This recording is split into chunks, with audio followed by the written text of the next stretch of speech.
All right, so don't worry about the slides. We'll just do 75 minutes. We can talk about whatever you want. Make it full Q&A the whole time.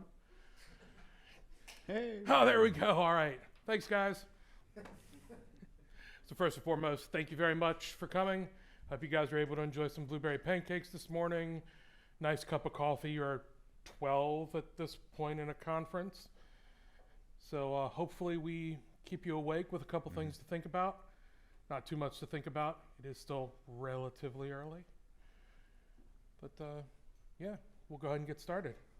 All right, let's start off with introductions. Hi everyone, my name is Ben Bass. I've been doing the Mac stuff since the late 90s, and I don't know how that is not 3 or 4 years ago at this point. Started off as a hobby, and people started paying me for it, and then I'm like, you're actually gonna pay me, that's awesome. Started out doing this in college in the '94, then started getting paid for real world jobs. Started working as a consultant in New York City for a while, then been bopping around a bit, and the last few years I've been, it's almost 8 years at this point, at the Johns Hopkins University Applied Physics Lab, or as we call it, JHUAPL, because that's a lot of words. I am Joe Scalone. Second year as part of this conference, first actually in person, so it's nice to see everybody instead of being in cyberland.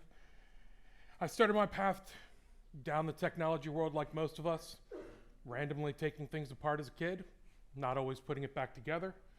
I evolved from that to sitting in my dad's lap with a soldering iron, fixing keyboards on an old TI 4A or TI 99 4A.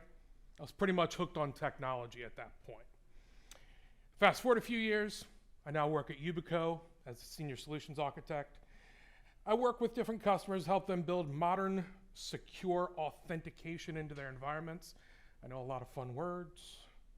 I also research, comment, and analyze government regulations, so you guys don't have to. Lastly, I work directly with the FIDO Alliance on standards, reference implementations for FIDO and passkey architectures. And when I'm not doing that, or reading any new special publications from NIST, I'm trying to teach my 3 kids how to take apart computers and use a soldering iron, because remember, if you don't teach your kids how to solder properly at home, they will learn it on the streets.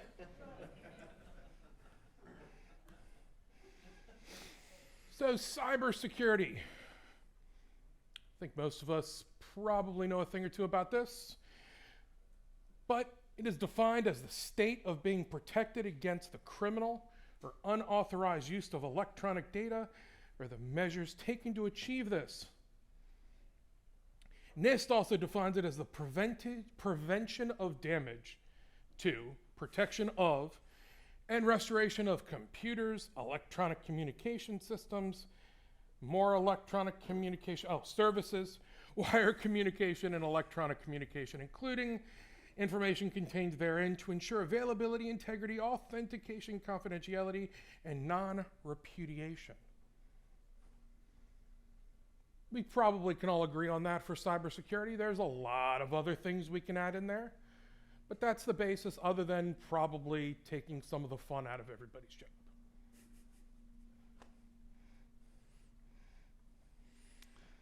All right. Now that we kind of have some definitions of what cybersecurity is, let's kind of break it down a little bit just to get everyone, make sure we're all on the same page, and let's do a little level setting. How many of you have heard of the CIA triad? All right, good. For those of you that haven't, CIA triad is the foundation of cybersecurity. You've got confidentiality, integrity, and availability. Confidentiality is, are only the people that should have access to the data, are they the only ones that can access the data? Integrity, has the data been changed without your knowledge or changed from its intended state? And availability, I think this is something that, as most operations people understand, is the data available, or the service or computer available to do the thing?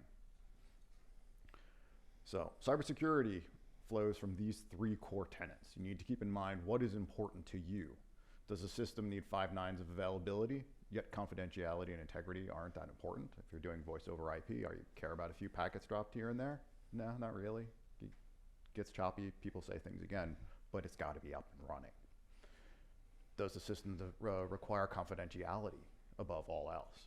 Is this data so important that potential national security or your employer could have major problems if this information was outside?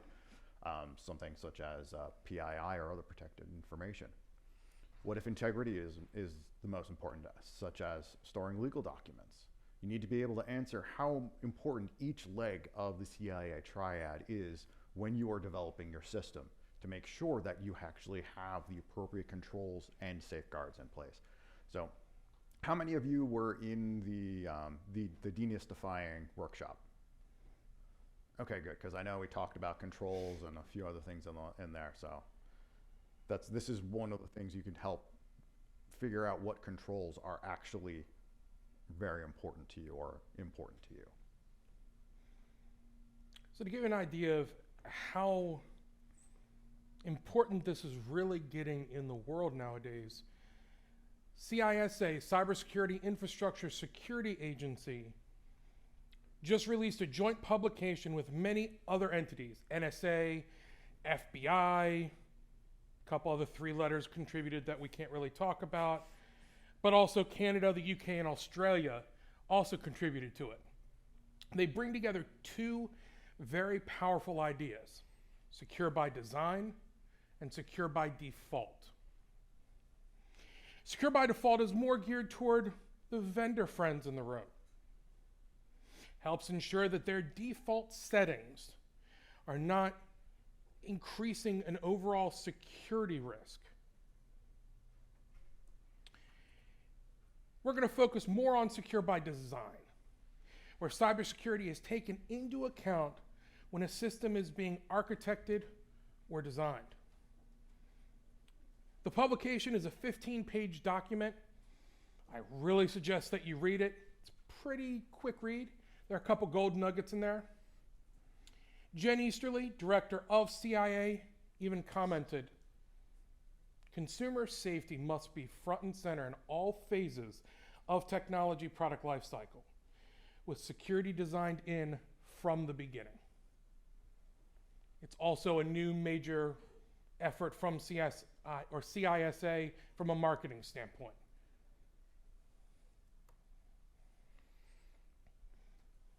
All right. So why do we need secure by design? First, it's honestly, I see it as the right thing to do. Everything is going to need to have some level of security, whether you like it or not. You spinning up a small little machine system or something in your own home office, you still need to have some levels of cybersecurity. You also need to be aware of contractual obligations. If you're in an organization, if you have any customers, you have a contract.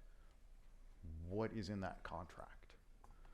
If your org has cybersecurity insurance, which just about everyone does, take a look and see what requirements are in there.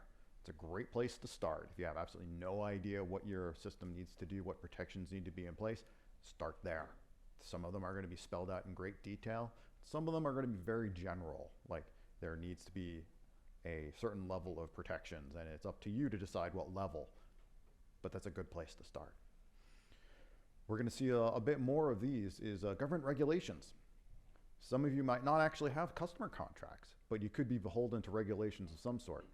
Again, speak with your legal team. They might have some ideas of what's going on. They can get you those specific requirements as needed.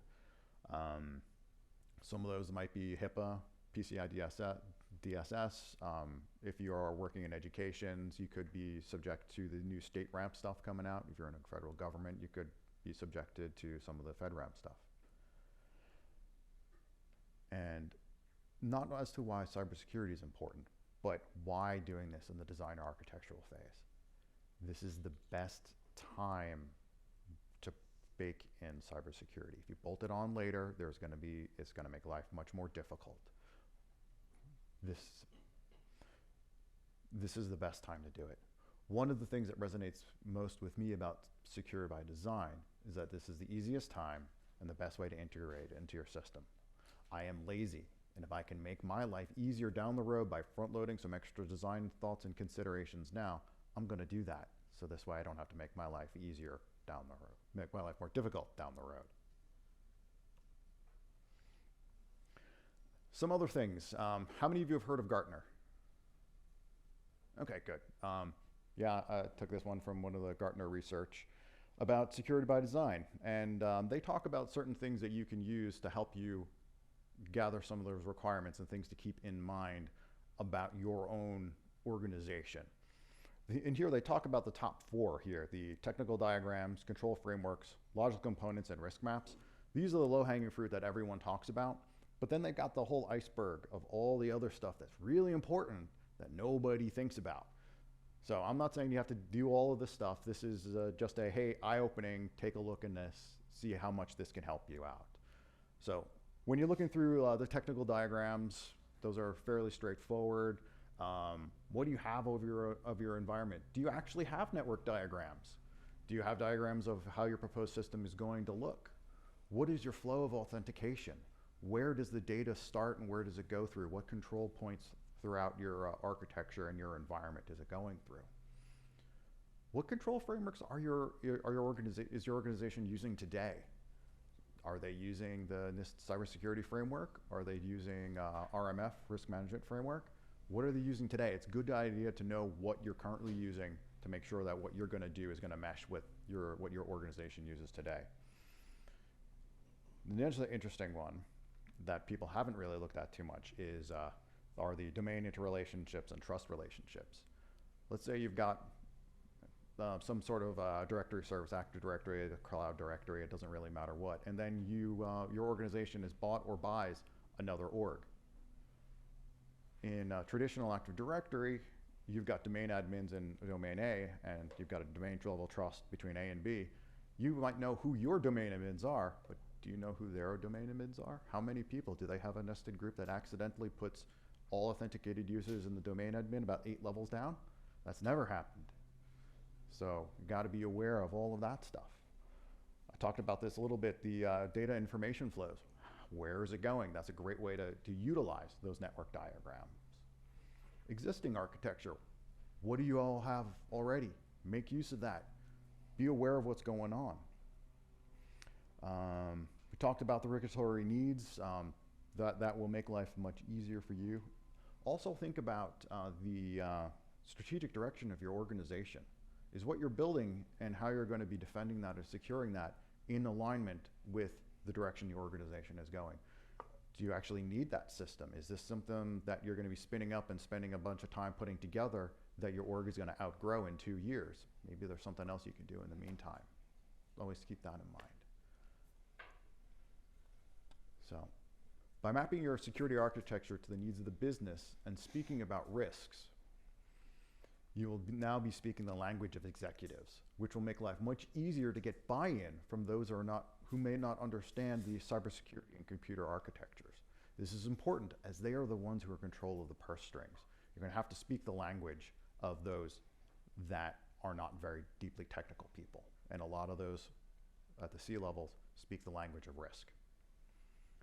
So these items are incredibly important. However, according to Gartner, as we said earlier, only the top 4 are often looked at. You don't have to answer all of these questions at once. You do, however, have to know to ask them. Don't be afraid to talk to your supervisors or people in other departments if you have questions. Sometimes you just got to get on the phone and start calling people to find out what's going on. If you're a consultant, then these are the type of questions you should be having in your initial conversations with your points of contact with your customers. I try to have this, when I was a consultant, I always tried to have these when you're doing your information gathering, when you are getting and doing that whole level setting, trying to get all of that stuff in your, get all that information up front, or at least get the people thinking about what questions they need to answer early on in the process. All right, so now what? It's a lot of stuff to think about. How many people's heads are currently spinning? Lots of questions, lots of things. Well, I'd say it, there are more things to make your head spin. Anybody recognize anything up on the screen? Yeah. Real fun documents, especially if you're having trouble sleeping. So, let's go over some of them. I will try to be relatively brief on them because there's not enough coffee outside of this room. ISO 27001-002, Cybersecurity Framework for Implementing Information Security Systems. 3 main principles: confidentiality, integrity, and availability of data. PCI DSS, securing credit cards, debit, cash card transactions, and protecting the related personal information, because none of us have had our personal information stolen during a credit card transaction, ever. Or the alert I got right before this presentation. Anybody do business with the EU? GDPR, bane of some people's existence. Right to erasure. Give you a little hint. It's in several states right now and more coming. Similar type stuff. FISMA. Anybody work with federal government? Yeah, me too. That's the Federal Government and Contractors Federal Information Security Modernization Act of 2014. Basically all the rules and regulations and more, all in one fun document. NIST Cybersecurity Framework. Comprehensive risk-based framework. If you're really going to go down the risk path, definitely worth looking into. It's also another place, a couple golden nuggets in there. There's a couple I didn't really list up there.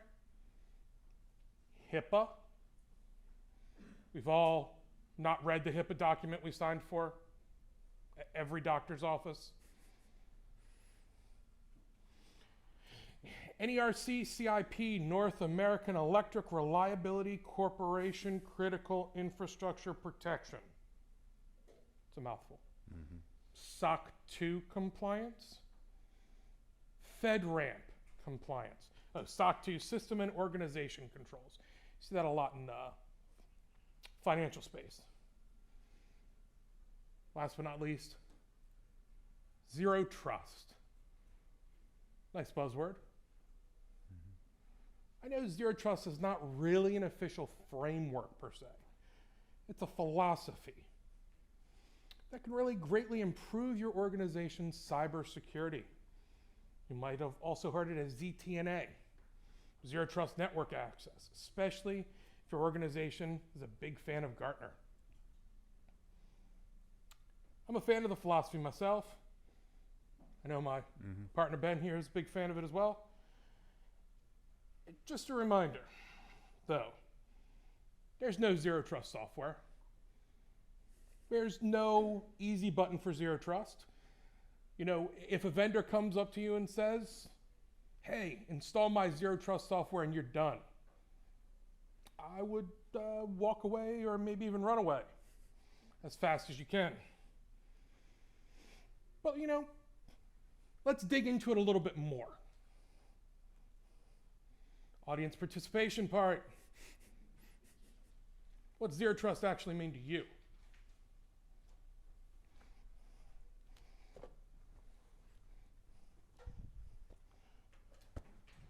Yeah, Cover your coffee. Yeah. Not too bad. This may not be right, but Zero Trust means to me is that I don't trust anyone to be secure or safe at their terminal or using any kind of sensitive information, either by ignorance or by other means. That's that gets to the root really nicely. I mean, Anybody else? I know we've all heard of it before. I think Zero Trust also extends for me to not trusting anything provided by somebody else. Only my organization's original certificates, identities, everything coming from us is the only thing that we can count on or rely on. Very good point. Anybody?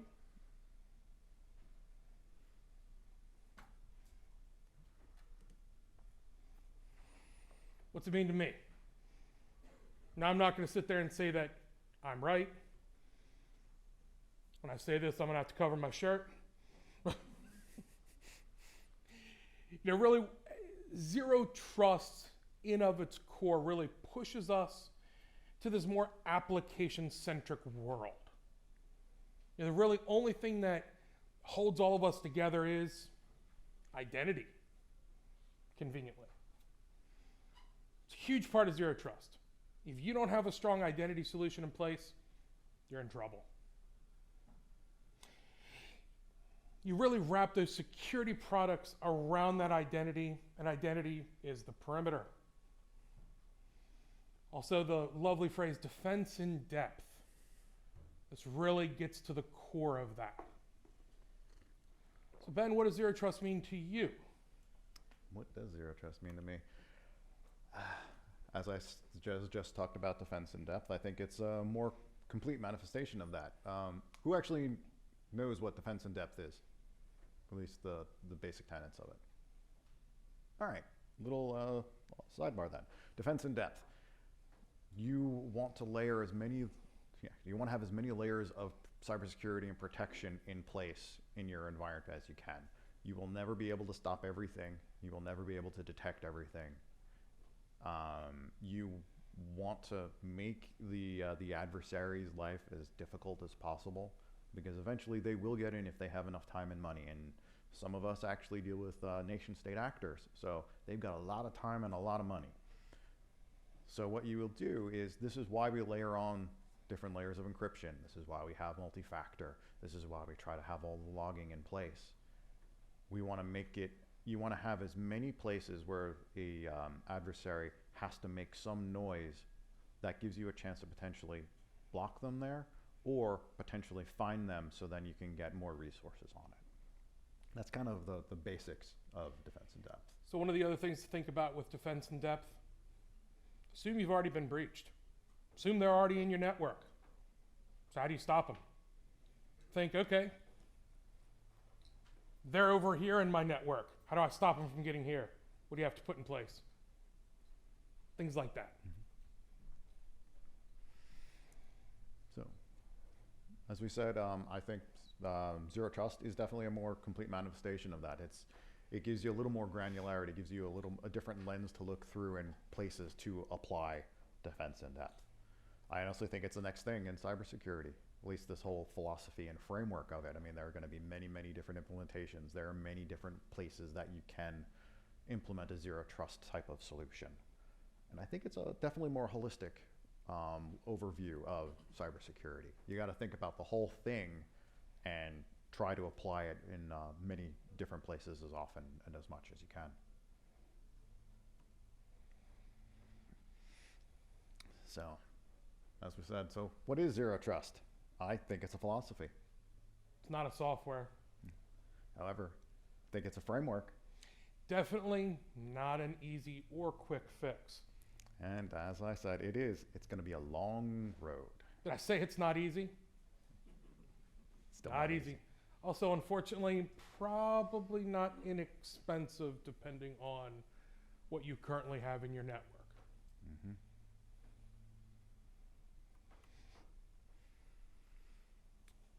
All right. Zero trust. I chose wanted to talk about and go over zero trust over the other frameworks for a few reasons. One is that it's fairly easy to apply when building an individual system. Another reason is that it's extremely comprehensive without being overwhelming. I finished my degree recently in cybersecurity, and I spent so much time reading the NIST cybersecurity framework. And after about the 7th or 8th time, it actually started making sense.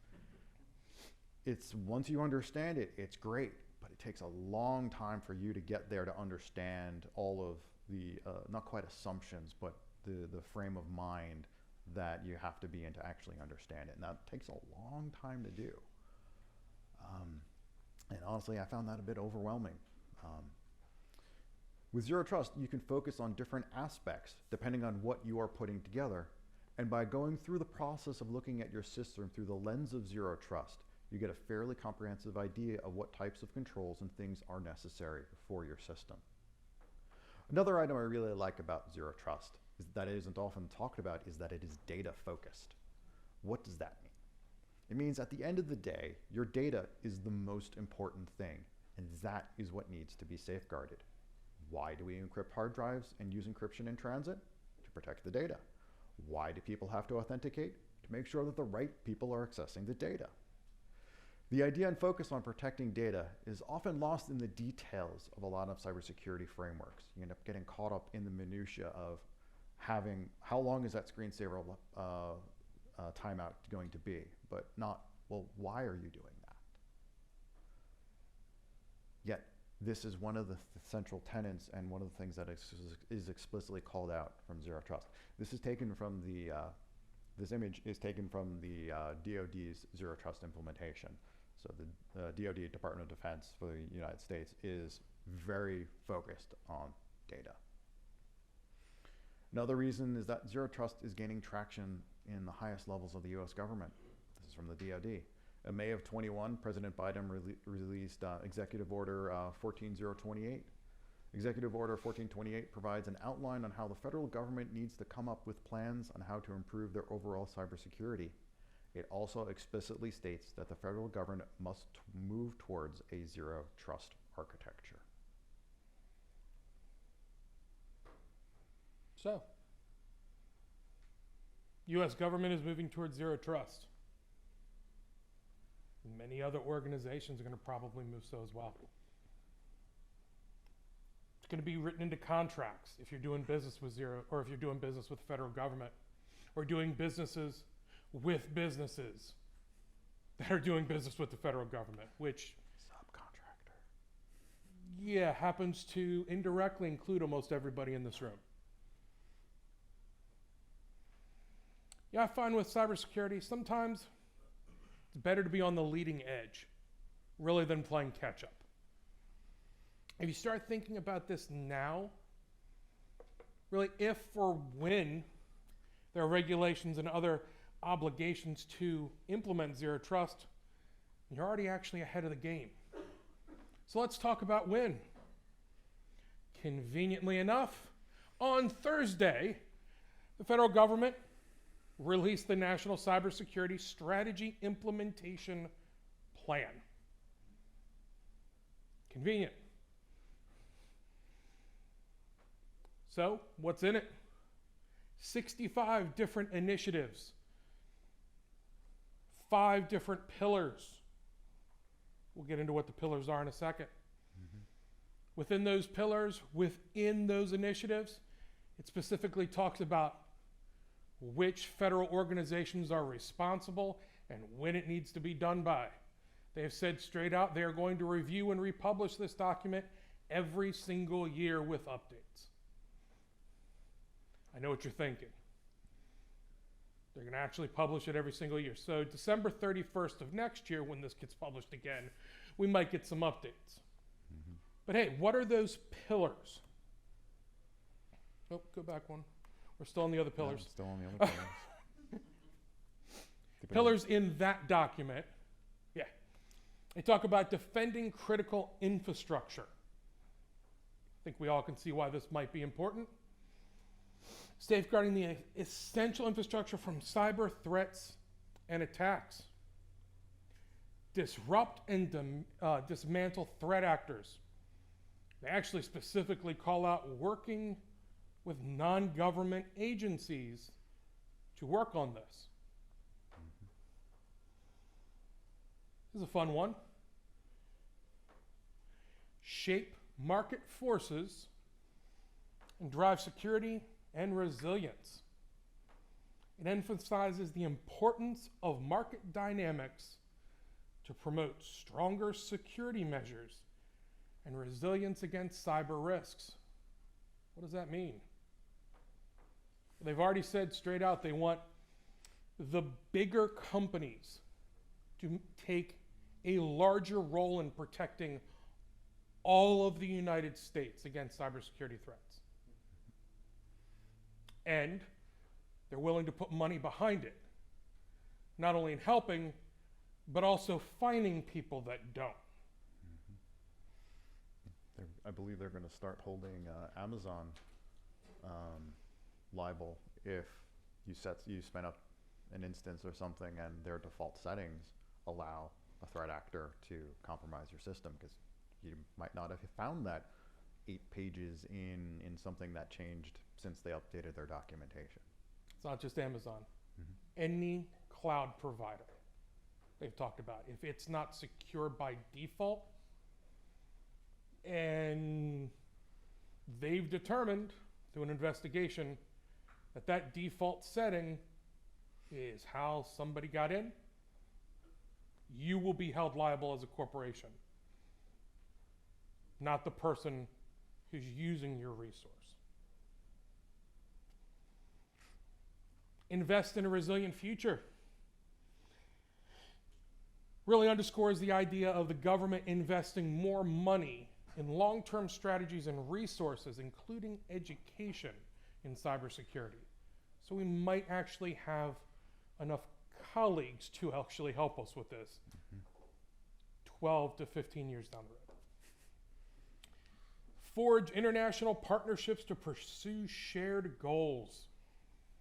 So we're not going to do this by ourselves, which is important. The two big shifts, one we already hinted at, and sorry I don't have this all listed on a slide. The big one is, we already talked about moving more responsibility really to the most capable and well-positioned entities in both public and private sectors to share the burden of mitigating cyber risks.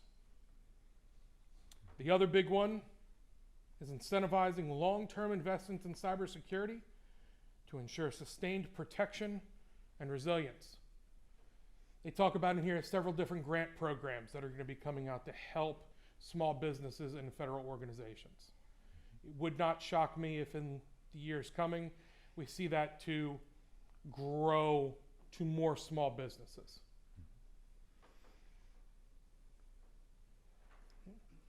Now, to make things even more complicated, they use the word pillars for the National Cybersecurity Implementation Plan. And Zero Trust has also its own pillars. Sometimes with certain implementations of Zero Trust, you'll see some of them have 5 pillars, some of them have 7. I found that the 7 one is a little more explicit because the ones that have 5 actually have the other 2 kind of entwined with them, so it's a little complicated. Also, I'm going with the 7 because I've got to work with the DoD and their model has 7, so that just makes my life easier. So our first pillar is the user.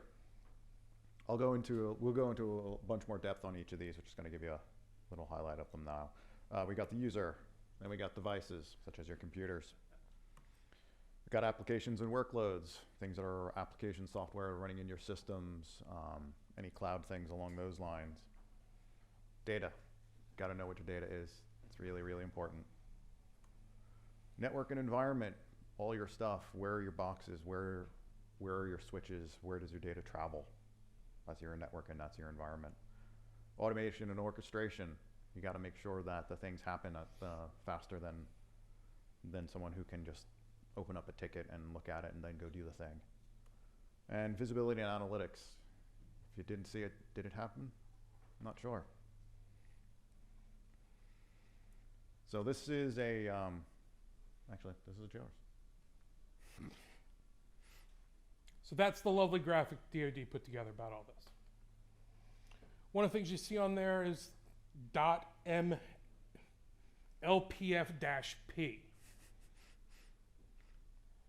So you don't have to look it up. I will straight up say doctrine, organization, training, material, leadership, personnel, facilities, and policy. It's a format the military specifically uses to help senior leaders see their organizations from a more strategic standpoint. Yeah, most of you will never have to do that. I've worked on some .mlpf, I can't even say it anymore, .mlpfp work for the DoD, and I've only done it 2 or 3 times, and it's very interesting, but it makes you working with the military can really give you a different perspective on how very, very large and very, very hidebound organizations do work. All right, moving into the pillars. So, as you can imagine, the user pillar is one of the pillars I talk about the most. It includes identity management, credential management, access management, federation, and other levels of governance. As with all the other pillars, really the goal is to get to an optimized risk-based response that's partially based on automation. But first, we really need to start at the beginning. Warning, more audience participation. Can I see a show of hands of people that don't believe the use of strong MFA is important to security of your network? Oh, good. Good. We've done something Thanks, Andy. right. Okay. Thanks, Andy. How many people believe all MFA is created equal? It's not. Everybody using SMS? Yeah, actually, who uses SMS as some sort of MFA? Who wants to use it as some sort of MFA? I might have some swampland for you guys as well, just to tell you.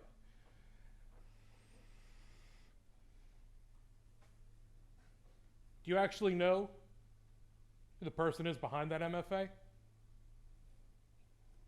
Do you know really if they are who they say they are?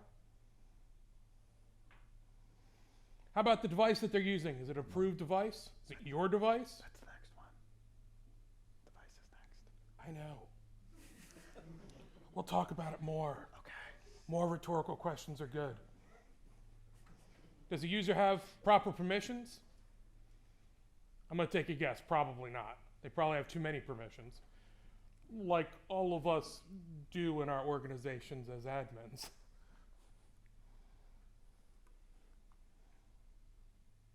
Do they have permission for restricted content?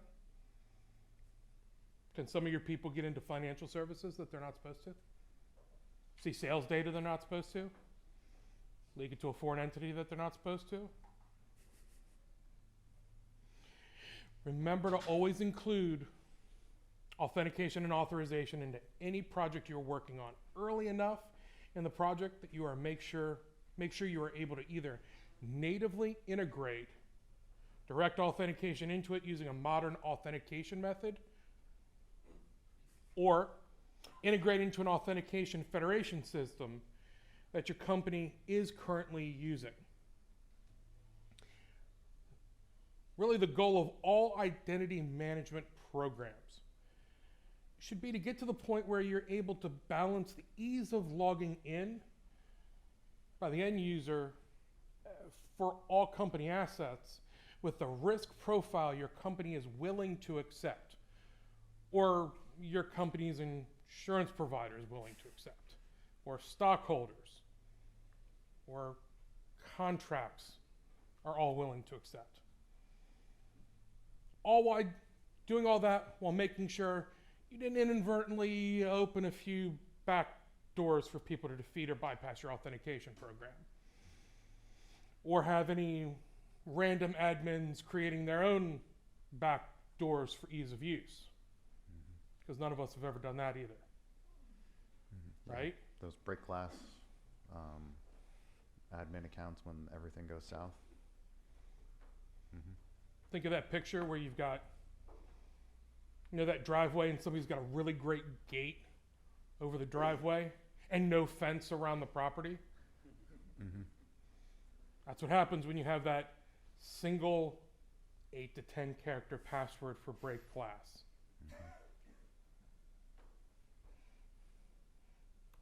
All right. Devices. This is something probably most of us in the room understand a bit better than some of the other pillars as admins, because we have to deal with some of this stuff. We've got device inventory. What devices do you have in your environment?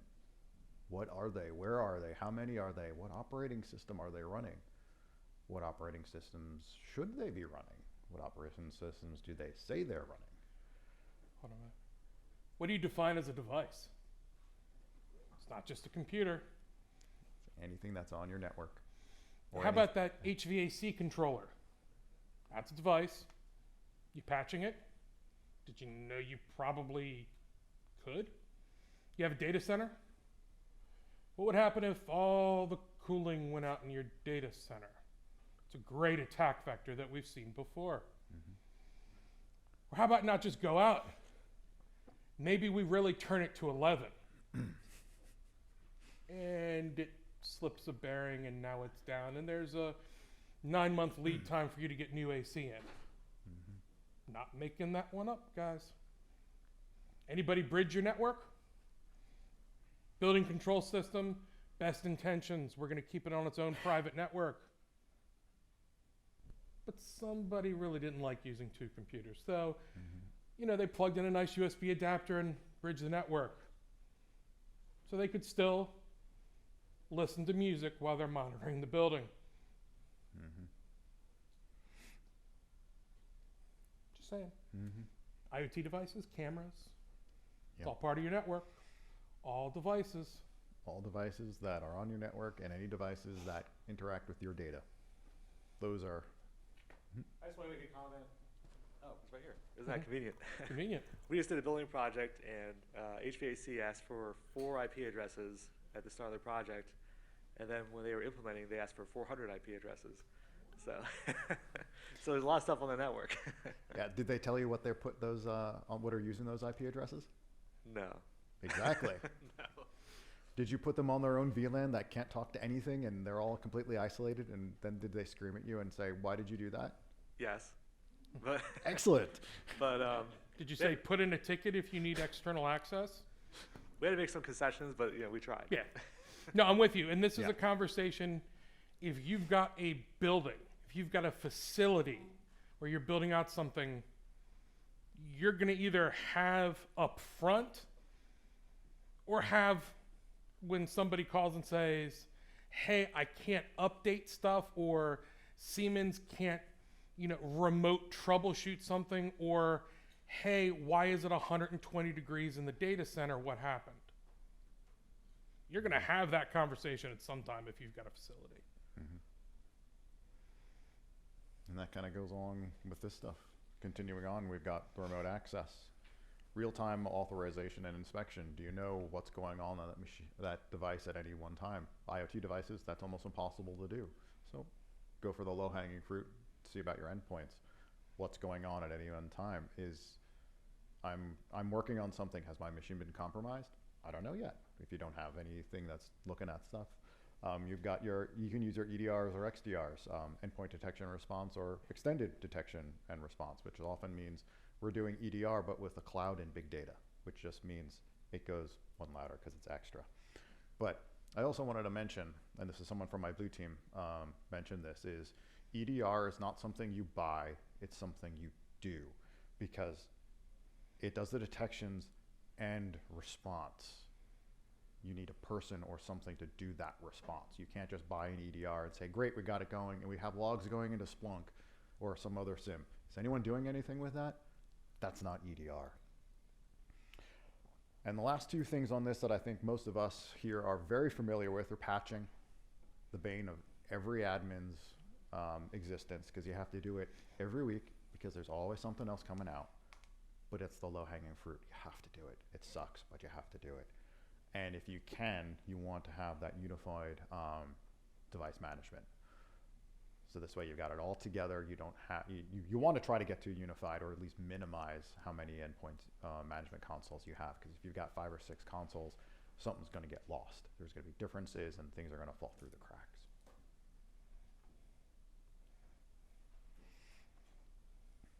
Applications. All right, yet again, you noticed we talked about user inventory, device inventory, now we're talking about application inventory. Does everyone know how many, what applications are running on their networks? Does anyone have a small idea of what's going on their networks? Okay, good. Do you know how many places real players installed? I think. Or am I showing my gray hair? Well, if Yes, kind of. Winamp? you'd be surprised. If the network gets large enough, there might be a machine running Windows XP with Real Player installed. Yes. But also you have to remember to include your application inventory. That includes all your cloud services. How many people use Slack? I think just about everyone here does. If you're using that in your environment, you also, if you have any cloud services of any sort, are you using Box, Dropbox, anything like that? Those count. Now, some of these other ones are more geared towards software development. If you're doing secure software development and your software risk management, what type of risk, what type of data is your software interacting with? I care a little bit less about the data that people are putting in Slack because people are typing it into it versus a document storage such as Box, Dropbox, anything along those lines, because it's much easier to accidentally drag that PDF of really important information in without realizing it, as opposed to someone typing out the entire information into Slack. So you got to keep that in mind. Different risk levels for different types of software. Continuing monitoring and authorization. Does the person who is signed in now actually still need to be signed in? Did they do what they need to do, or were they terminated in the middle of their session because they were doing work, they got called into a meeting and then were let go? Where the session ended? Can they come back to their desk or to come back to their phone as they're walking back to their desk after being fired and deleting things? Well, hopefully you're able to time everything that you can actually do that. Software development pipeline. You securing that? You know all the code that's going in? Just going to mention one program. Hopefully no flashbacks. Solar Winds. Ring a bell to anybody? Let's not have that happen again if possible. Don't want that to happen to your organization. Do you really know everybody that's touched your code? Whether or not they should have been?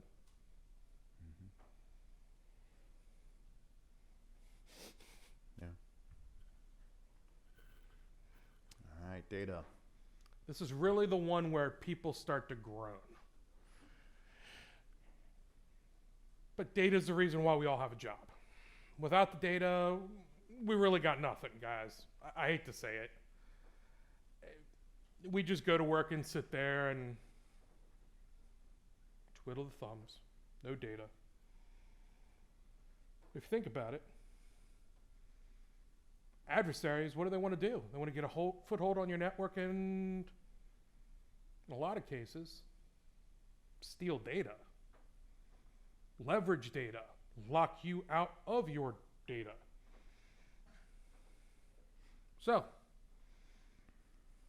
do you know what data is important to your company? Like the most important. Is it your financial data? Is it your CEO's family pictures that he has on his laptop? Don't know. They're the boss. Might be. Where is it? Where is that data? Who has access to it and who is actually accessing it? From where? From when? These are all questions that, do you have anything in place that can do that? Data tagging, something that can be very painful, but is also very important when you're really trying to keep track of all the data in your network. Remember, you should always be following the user and their data when at all possible. So who has actually implemented data tagging in their environment? Yeah, exactly. Has anyone thought about and looked at it and went, oh no, and then turned away from doing data tagging? Okay, yeah. We are starting down that data tagging path, and everyone is like pointing fingers at everyone else. I feel like it's the Spider-Man meme. It's like, I don't want to do that. Oh, it's your job, it's your job, it's your job. One of the things that you need to do as IT people is we do not own the data. We are the custodians of the data. We make sure that it is available, it's taken care of and protected. But we do not own it. It is up to the data owners to actually decide what is tagged, what tags are, what they are, and things like that. It might be up to us as IT people to actually apply said tags, but all we're doing is saying, oh, you want this sticker applied to here? Okay, great, I'll put these stickers on for you. But they're the ones who have to fill them out. They're the ones who have to decide who has access to the data, who should have access, who should not have access, and should be reviewing that. Does anyone do regular reviews of who has access to the data? All right, so we got 2, 3, 4 people. That's a higher number than I thought, because there are a lot of places where it's like, oh, we grant access at the first time, and well, just give him the same access as Joe. Just give him the same access as Joe. It's like, well, Joe's doing 7 jobs and this is only 1. Why does this person have all of this extra access? Do they need that? No. And actually, does Joe need it anymore? He moved to another internal organization. He does not need access to that data right now. So, Or external organization. well, that too. That counts as external. But that's some of those things that we need. Maybe we as IT people need to facilitate these conversations, but we can't be running them. It's not our data. We also got to think about DLP. How many people have DLP running on their endpoints? How painful was that to set up? How many endpoints did it kill? Phone numbers look a lot like social security numbers. Yep. Yep. I've tried implementing 2 different DLP solutions. We had one that was actually looking at everything and copying an IDE, which was just an application with thousands of small files in that, took a half an hour. Turn off the DLP, 3 seconds. This was copying from a disk image to my hard drive. So DLP, doing it right, is very hard, but you need that. A lot of places, contracts might have requirements for some form of DLP. And if you have DLP but no data tagging, the DLP is kind of useless, because the DLP needs to leverage the data tagging to know who has and should have access to the data, what is the level of security needed around that data, and all of those other things. And without the tagging, the access controls become harder. And then the rights management, who's supposed to get to this data? Well, we don't know what level the data needs to be protected. So how do you know that you have the right people having access and getting to that data? So data tagging is kind of the core of that, and very, very hard to do. Networks. You start to notice a pattern in my questions. What is a network to you? Real quick, anybody. What do you define as your network?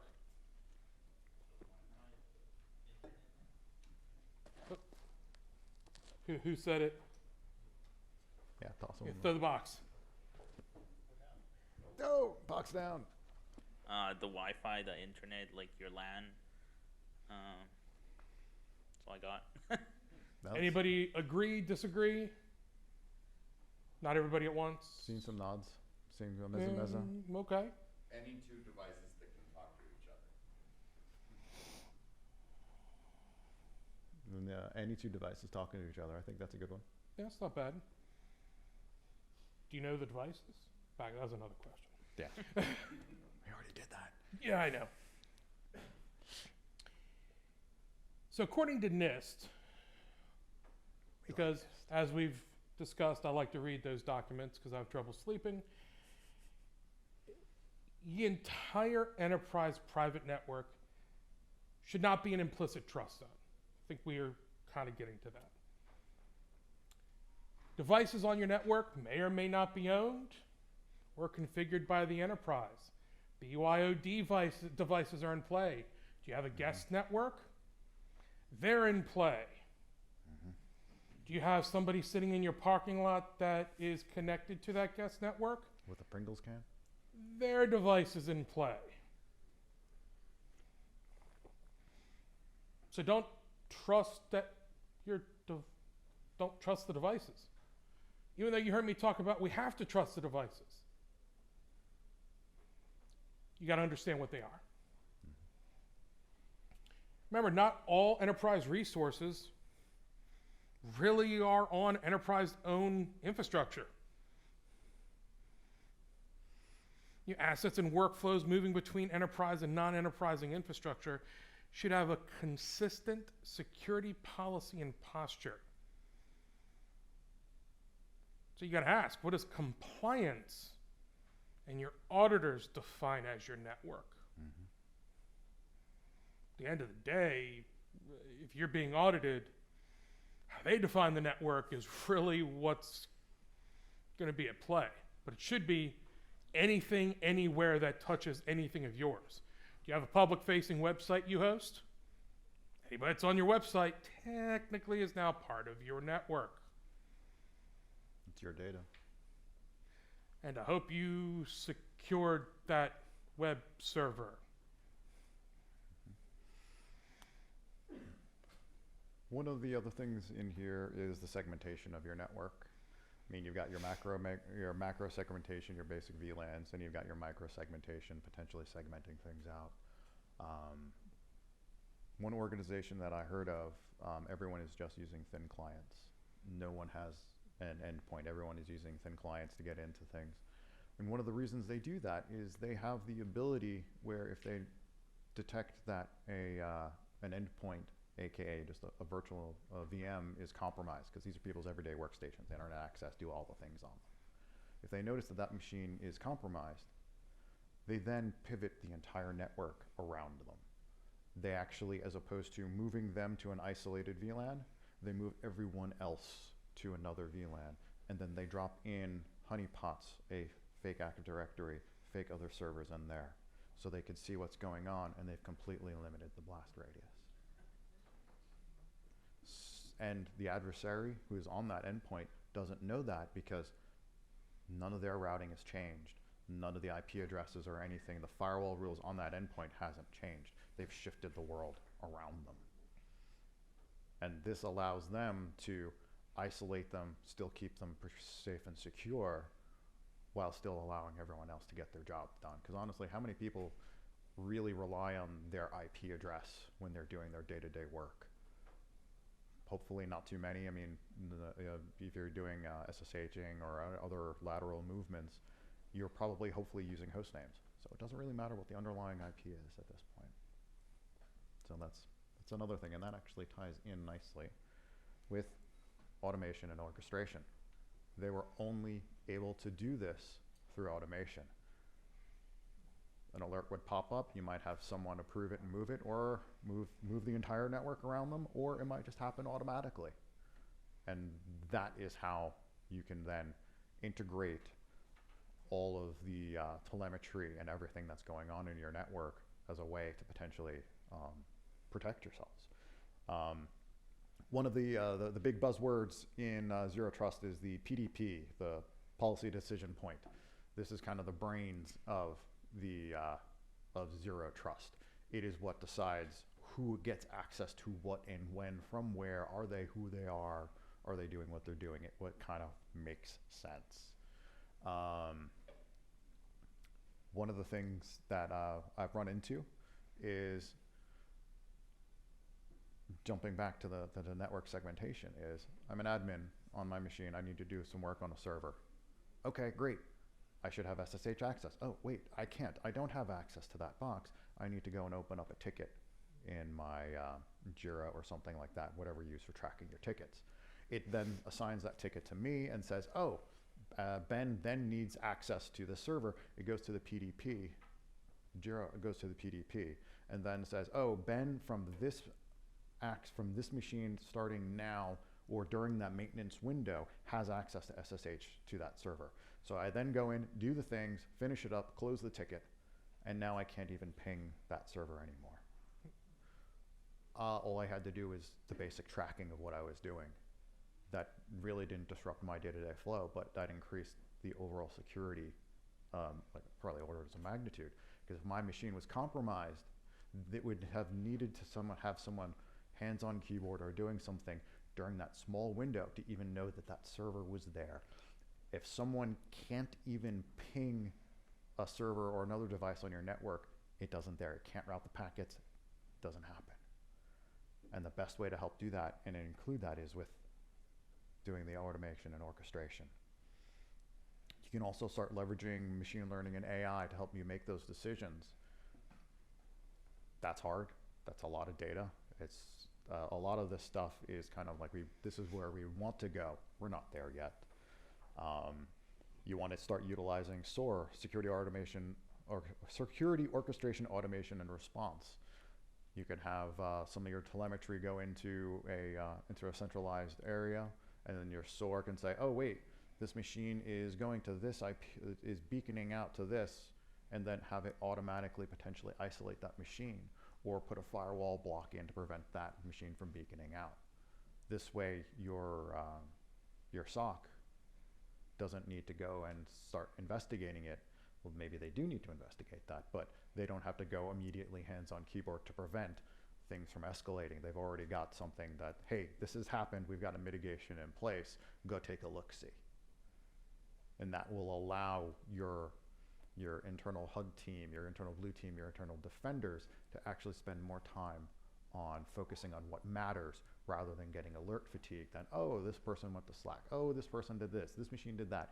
Because how many people here get so many emails and alerts that you suffer from alert fatigue? Yeah. You want to use your orchestration and your automation to handle the vast majority of that. So you only need to have you only really need to address the things that have a high likelihood of actually being true. And really, to talk about the importance of automation, our adversaries are using it. You can go online, you can buy, for not a whole lot of money, fully automated attack tools. And they are being used right now against every single one of our organizations.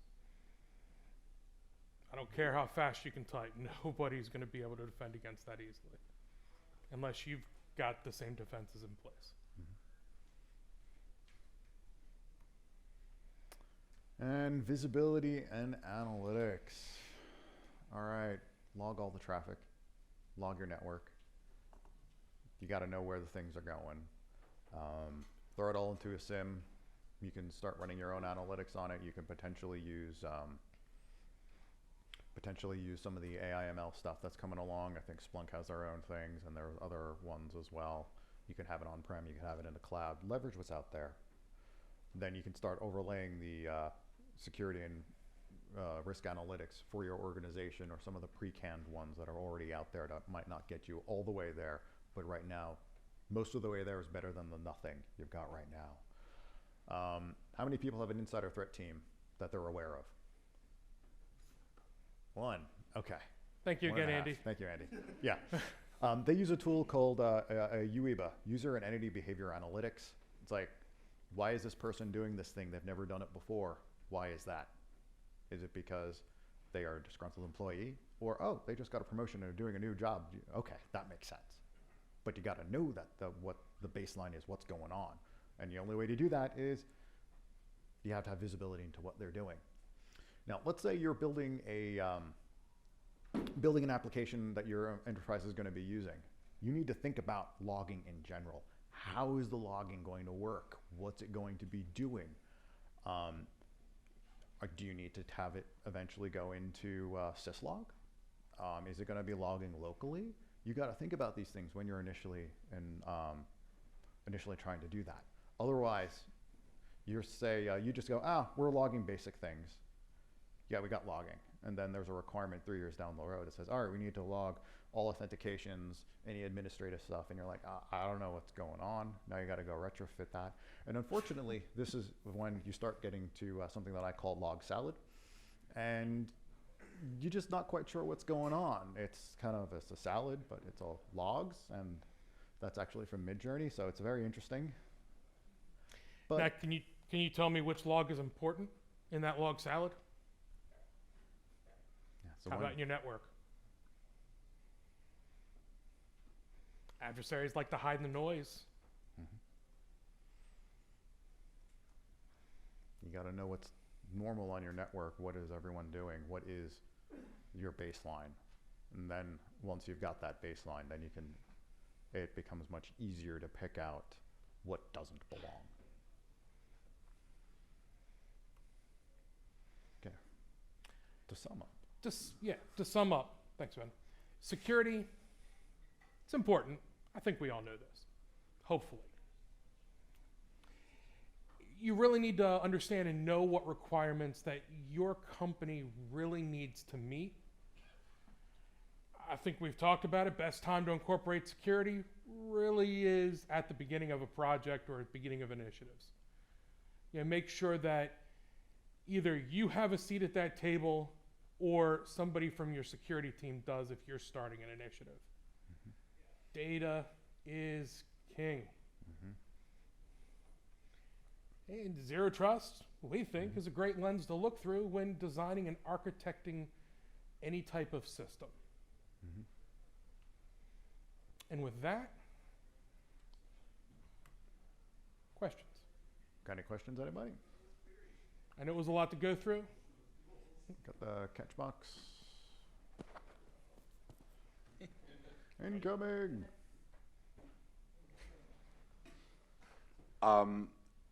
Within this architecture, how do you feel about passwordless authentication systems that just use a physical security factor instead of a password? I'll let the guy who works at Ubico. Yeah, I love physical security factors. It depends on how you're implementing it.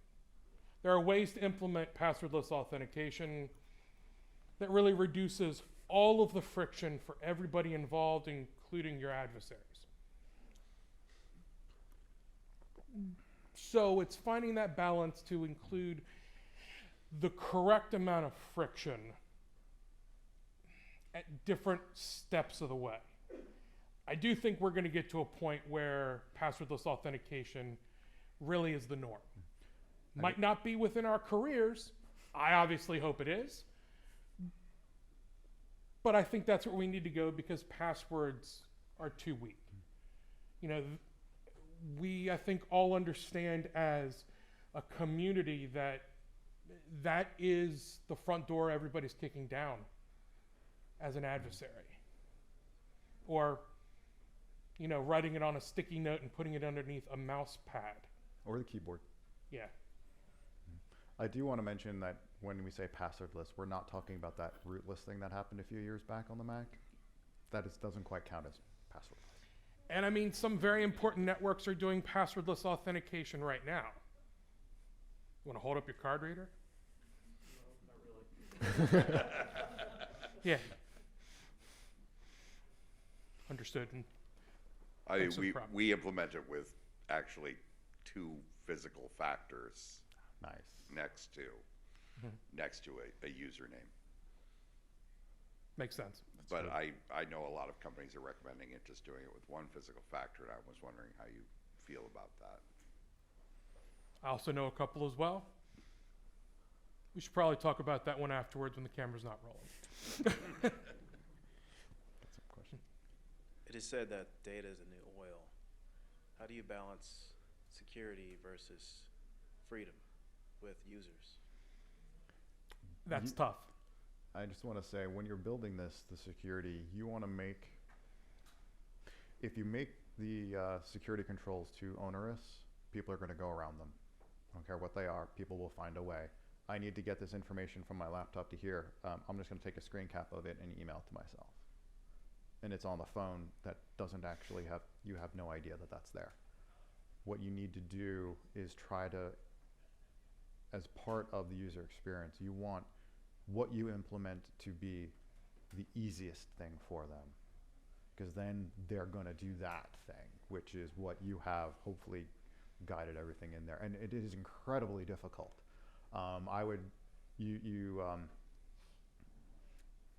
If you have a user experience team, definitely include them in, try to find out what's going on.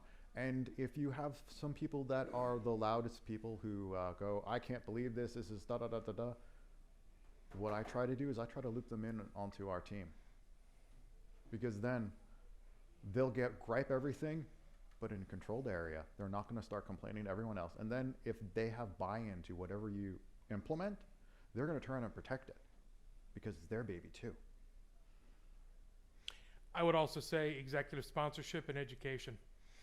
You know, if the one that's signing the checks believes in security the same way you do, that's a great motivator for people to start following that path. And if they understand the whys behind it, and hey, if I slip up, none of us potentially have a job, that's also another great motivator. Got a Right behind you? behind. So you briefly touched on cloud services and stuff like that. Mhm. What do you say to the guy who cashes the checks when your cloud service gets compromised? Other than, hey, that's not our problem. Well, it is our problem, but we can't do anything about it because it's a cloud service. Hopefully at that point you've already been including him within your risk analysis and the risks of what those decisions were made before you started using that cloud service, before you started going all in. If you haven't, that's a great time to start having those conversations. And typically I like using the talking about risk, because that is something that the C-level people understand. They might not understand the technical controls. They don't need to. That's your job. You need to see if you can translate that into risk. And then if they accept the risk, well, then you say, hey, this was the risk this is within the accepted risk. Yes, it sucks. Here's what we need to do to remediate. And well, do we still accept this risk? Yeah, risk is key. You know, an acceptable risk is key. There's another one where executive sponsorship getting sign off. Yeah. So when there is a problem, covered. you're kind of covered. But the other part is what's in the contract. Who's responsible for what were, if the cloud the cloud provider was compromised, what are your I guess what can you do in that instance? Can you break that contract easily? Are you going to be financially compensated? Is there something else?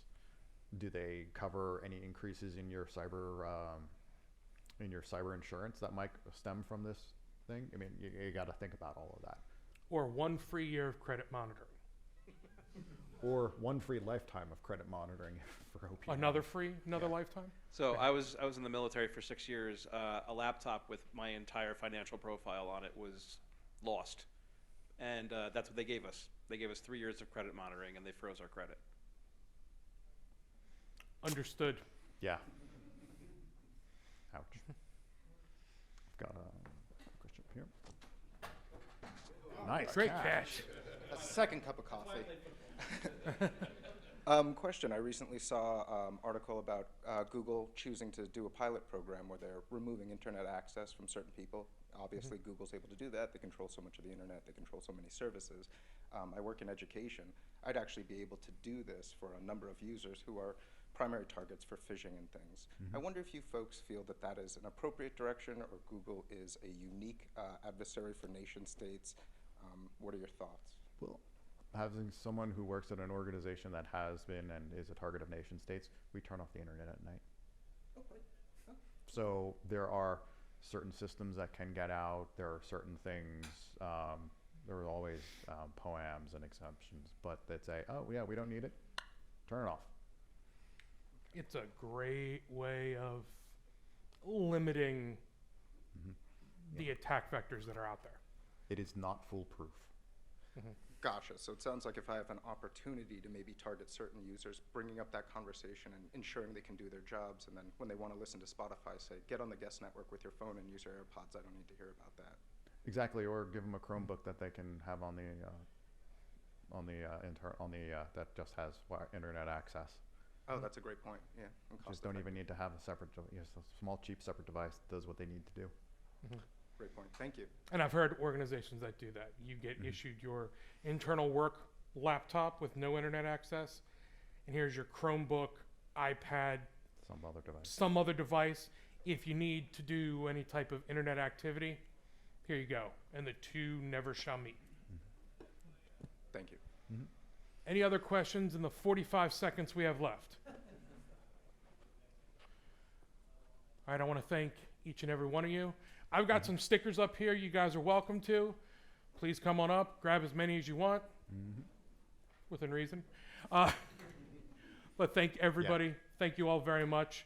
If you have any other questions later, we'll be around. Feel free to shoot us emails. Otherwise, we'll be around. Yeah, thank you, everyone. Thank you, everyone.